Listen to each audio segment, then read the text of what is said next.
างที่พวกเขาเดินทางไปที่มหาวิทยาลัยแห่งชาติแมนเขาเดินทางไปด้วยรถไฟฟ้าอวตาร11นวตารพาเที่ยวมื้อนี้เฮามาที่งานหนังสืออยู่ที่มหาวิทยาลัยแห่งชาติเดี๋ยวเฮาเข้าไปเบิ่งในงานนำกันเลย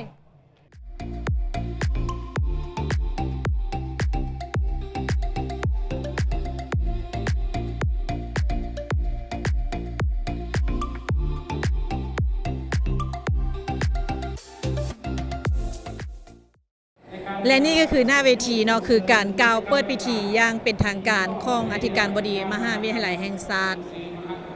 นี่คือการจัดงานของเพิ่นนวตารพาเที่ยวของพวกเราวันนี้มีสาระเนาะก็คือพาทุกคนมาเที่ยวงานหนังสืออยู่ที่มหาวิทยาลัยแห่งชาติมีหนังสือที่หลากหลายมีกิจกรรมที่หลากหลายสำหรับผู้ใดที่ว่ามักอ่านมักพัฒนาตัวเองสามารถมาซอกซื้อหนังสือเพิ่นอ่านได้อยากเรียนรู้อยากเฮ็ดให้ตัวเองเป็นคนที่ดีขึ้นแนะนำในหนังสือเนาะ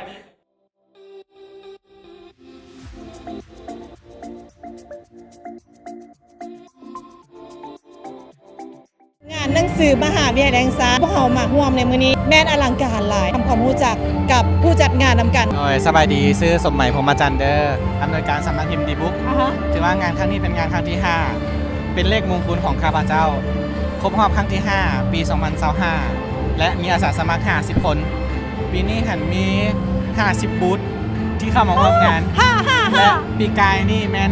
5,000 คนที่มาร่วมงานและปีนี้เราจะคูณ2ข้าสั้นขอเชิญชวนทุกคนที่สนใจเรื่องของการอ่านอยากจะเป็นนักอ่านอยากจะเป็นนักเขียนหรือว่าอยากจะพัฒนาตนเองในหลายๆด้านมางานนี้จะครบเลยทั้งงานเปิดตัวหนังสือการบรรยายการเสวนา งานเพิ่นแม่นวันที่12 5 16มีนานี้คือมื้อนี้จนฮอดวันอาทิตย์ถ้าผู้ใดที่ว่าอยากได้หนังสือดีๆมาหาเลือกซื้ออยู่ในงานนี้ได้1ปีมีครั้งเดียวเท่านั้นถ้าพลาดปีนี้ก็คือต้องรอปีหน้าโดยเข้าร่วมฟรีเด้อเข้าร่วมฟรีนะอย่าลืมมาเจอกันเด้อ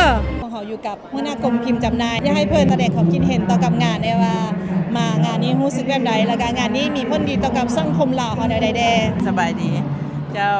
ในนามข้าพเจ้าเป็นหัวหน้ากรมวรรณคดีพิมพ์จำหน่ายกระทรวงแถลงข่าววัฒนธรรมและท่องเที่ยวก็คือกรมคุ้มครองมหาภาคก็เวียงงานการพิมพ์และจำหน่ายปื้มนี่ก็รู้สึกเป็นเกียรติและภาคภูมิใจที่ได้เข้าร่วมงานมหกรรมหนังสือในครั้งนี้ก็คิดว่ากิจกรรมดังกล่าวนี้เป็นกิจกรรมดีๆเป็นประโยชน์เนาะสร้างสรรค์สังคมก็คือมีหลายกิจกรรมปินอ้อมแล้วก็มีห้านคายปื้มก็มีนักค้นคว้านักเขียนนักประพันธ์นักเขียนฮู้นักปัญญาชนได้เข้ามาเที่ยวชมแล้วก็เข้าทั้งปื้มเนาะเข้าทั้งปื้มหลายขึ้นคือดังพวกเขาได้รับรู้ว่าปื้มนี่เป็นคังปัญญากลัวจะได้ปื้มหัวหนึ่งออกมาเป็นนักเขียนนักค้นคว้านักปัญญาชนเพื่อนได้มีวิสัยทัศน์แนวความคิดมีประสบการณ์ดีๆที่อยากให้ผู้อ่านได้เข้าถึงคือถ้าว่าพวกเขาเข้าถึงปื้มหลายอ่านปื้มหลายจะเฮ็ดให้พวกเขานี่นำเอาไปใช้อยู่ในการดำรงชีวิตประจำวันรู้ทันสังคมเนาะเรียกว่าเป็นประโยชน์ที่สุดก็ขอเชิญชวนพ่อแม่ประชาชนและก็ทุกชั้นคนที่เข้าร่วมงานมหกรรมหนังสือการอ่านเพื่อพัฒนาชีวิตเข้ามาสัมผัสกับบรรยากาศดีๆบรรยากาศแห่งการเรียนรู้ได้ความรู้แล้วก็ได้คอนเนคชั่นสังคมใหม่ๆเนาะเข้าใจหลายเด้อเข้าใจเด้อ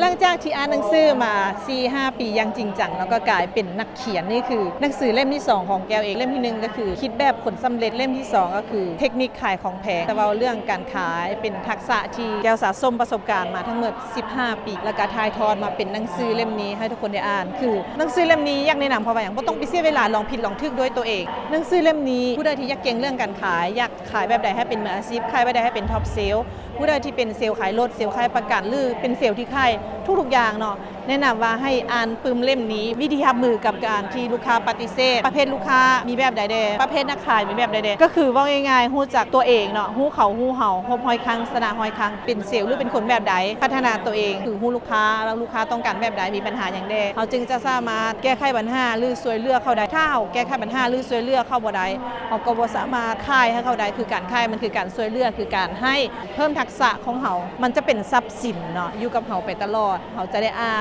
นมัน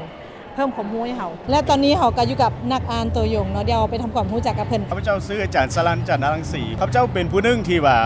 มักเรื่องการอ่านมาแต่น้อยฉะนั้นการอ่านนี่มันคือการบำรุงสมองฉะนั้นงานมหกรรมหนังสือนี่ที่ว่าอาจารย์กติดตามมาทุกปีฉะนั้นก็จะเห็นวัยหนุ่มนักศึกษาคนทั่วไปที่สนใจที่สำคัญหมายถึงว่าการที่มานี่ให้มีแนวติดไม้ติดมือวันนี้อาจารย์ก็ซื้ออยู่4หัวสักการอ่านปึ้มก็คือแห้งจูงใจต้องพัฒนาภายนอกและภายในเป็นคลังสมองโลกที่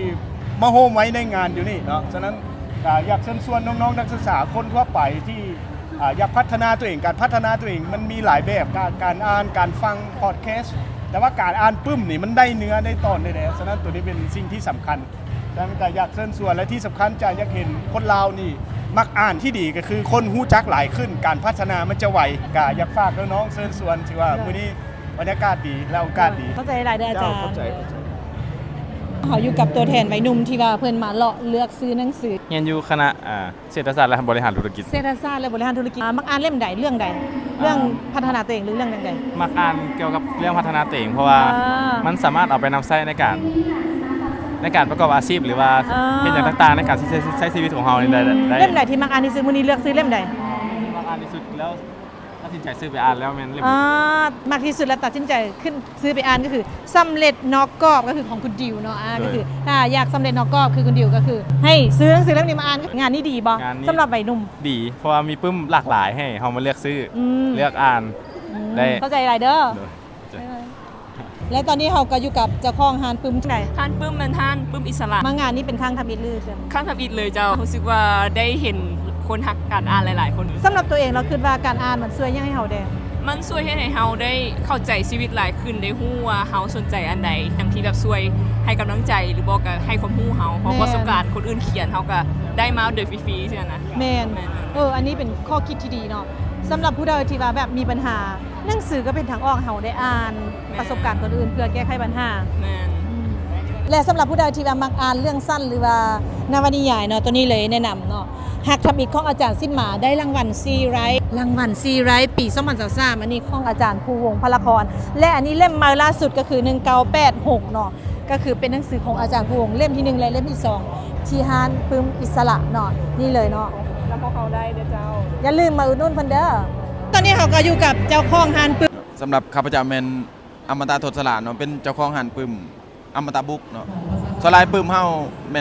ป็นมือซองเนาะเป็นปึ้มมือซองปึ้มภาษาไทยและภาษาลาวเพราะว่าหนังสือมือซองก็จะเป็นทางเลือกหนึ่งของคนที่มีงบน้อยเนาะหรือว่าอยากทดลองอ่านก็สามารถเข้ามาเฮาได้เนาะเฮาก็จะแนะนำหนังสือให้แล้วก็จะมีหนังสือมือซองที่ค่อนข้างราคาค่อนข้างจะถูกเนาะราคาถูกแล้วก็ราคาเข้าถึงได้จับต้องได้ สามารถไปหาซื้อมีเพจมีหยังบ่ แม่นสามารถติดตามอยู่เพจเฮาได้เนาะเพจอมตะบุ๊กเราจะลงขายปึ้มอยู่หันแล้วก็มีตังบูธแบบงานแบบนี้แหละ เข้าใจหลายเด้อ ขอบใจ และตอนนี้เขาก็อยู่กับฮานปึมเนาะ สบายดีน้องเอกมีชื่อว่าหลอดฟ้าเป็นทีมงานของฮานดีบุก อ่าฮะ โดย เมื่อนี้เขามางานหนังสือเป็นยังไงลูกค้าหลายบอกคน โด มางาน ยหลายส่วนหลายจะเป็นผู้ใหญ่เนาะตั้งแต่มหานับแต่มหาลัยไป แล้วก็จะมีคู่บ่าส่วนหลายจะเป็นคู่บ่านำแล้วก็จะมีนักเขียนนักอ่านที่ว่าเพิ่นมาชมผลงานของเพิ่นก็อยากเชิญชวนนั่นทุกๆคนเนาะให้มางานปึ้มเฮา คือมาฮานปึมพันเดอร์เราก็อยู่กับอาจารย์บุญทวีเนาะเพิ่นเป็นทั้งนักเขียนเกี่ยวกับหนังสือเมื่อนี้อาจารย์มาร่วมงานรู้สึกจังใด รู้สึกตื่นเต้นหลาย โดย เพราะว่าก็เป็นงานใหญ่ที่ว่าล้นๆห้าก็เกิดขึ้นเพื่อหนึ่ง มันเป็นโอกาสที่นักอ่านนักเขียนแล้วก็นักขายจะได้มาพบพอกัน แล้วก็นักอ่านก็จะได้มีตัวเลือกที่ดีนักขายก็จะได้เบิ่งสภาพการขายบ้านเฮาแล้วนักเขียนก็จะเป็นโอกาสที่จะเบิ่งว่าผลงานการเขียนชนิดใดประเภทใดที่คนนิยมฉะนั้นเทศกาลงานปึ้มเนี่ยถือว่ามีความหมายหรือความสำคัญทั้งนักอ่านนักเขียนและนักขาย หนังสืออาจารย์มีเล่มใดๆให้อาจารย์ฝากผลงานของตัวเองได้ ก็จะมีหลายเล่มเนาะโดยเฉพาะวจนานุกรม ว้าว วจนานุกรมคำวัดวจนานุกรมสำนวนลาววจนานุกรมวรรณคดีแล้วก็มีห่วมเรื่องสั้น มีทั้งหมดจากเล่มของอาจารย์ ประมาณ12เล่ม มีทั้งหมด12เล่มเนาะของอาจารย์บุญทวีเนาะสามารถมาซอกอ่านอยู่ที่งานมหกรรมหนังสือได้เนาะเข้าใจหลายเด้ออาจารย์เข้าใจตัวแทนกลุ่มคนที่เฮ็ดเวียกแล้วมักอ่าน มาแต่สถาบันค้นครัววิทยาศาสตร์เศรษฐกิจและสังคมแห่งชาติมื้อนี้ได้4-5 เล่มแล้วที่มาเลาะซื้อคนมักอ่านมักค้นครัวอยู่แล้ว เป็นงานที่ดีเป็นกิจกรรมเพื่อสังคมเป็นการส่งเสริมการอ่าน แล้วก็เป็นการทอดถอนความรู้แลกเปลี่ยนความรู้ประสบการณ์ให้แก่น้องๆผู้ที่ว่ามีความสนใจ พระเจ้าบุญสอนไซบุตรีเนาะเป็นผู้บริหารห้านปึ้มดีบุกทั้งเป็นห้องผู้อำนวยการสำนักพิมพ์ดีบุกปีนี้หันผู้เขาห่วมหลายเท่าว่าเกือบ2 เท่า คือคืนกว่าเก่าแม่นบ่ แม่นคือขึ้นกับการส่งเสริมการอ่านนี่มันบ่ควรถูกปล่อยปละละเลยเพราะฉะนั้นเขาก็เลยจัดงานนี้ขึ้นมาเพื่อเป็นอีกหนึ่งเพื่อจะจุดประกายให้กับเด็กน้อยลาวเขาให้เข้าถึงการอ่านได้หลายขึ้น พวกเรามาที่บูธของแบรนด์ แบนช่วยบำรุงสมองสำหรับน้องๆท่านไหนที่ว่าใกล้สิเสงแบบนี้นะดื่มแบนเข้าไปตอนเช้าจะช่วยบำรุงสมองเพิ่มความจืดจำแล้วก็บูสต์เอเนอร์จีให้เขา โดยสำหรับโปรโมชั่นบูธแบนของพวกเราเนาะภายในงานเฉพาะบูธแบนเท่านั้นเด้อเราจะมีโปรโมชั่นก็คือซื้อ1แพ็คในราคาที่ถูกกว่าห้างอื่นๆมาสั้นๆราคา 240,000 แล้วเขาแถมไปเลยแก้วน้ำแบนสุดพรีเมียมตัวนี้เนาะไปหาซื้อใส่กับอะไรมีแต่บูธของเราเท่านั้นเด้อ นอกจากหนังสือแล้วก็ยังมีแบรนด์บูสต์สมองเพิ่มความจำด้วยแบรนด์ซุปไก่สกัด ฝากติดตามรายการอวตารพาเที่ยวของพวกเขาได้ว่า EP ต่อไปพวกเขาจะไปจอดอยู่สถานีใดหรือจะพาไปเที่ยวไปกินอยู่ร้านอาหารหรือไปใส่ในเพจอวตารพาเที่ยวบ๊ายบายฝากกดไลค์กดแชร์กดติดตามพวกเขาได้เด้อ